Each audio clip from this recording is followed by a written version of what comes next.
Sa Davao City, arestado ang isa sa tinaguriang City Level Top 4 high-value individual sa isinagawang operasyon ng Davao City Police Office, kung saan nasamsam ang hinihinalang shabu na nagkakalaga ng 102,000 pesos. Ang blotter sa report.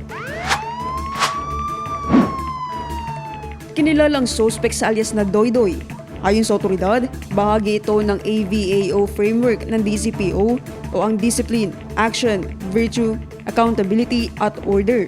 Pinuri ni Acting City Director Police Colonel Manan Caracas Muarip ang kanyang mga tauhan sa kanilang dedikasyon at profesionalismo na nagpapalakas sa tiwala ng publiko at nagpapatatag ng kapayapaan at kaayusan sa lungsod.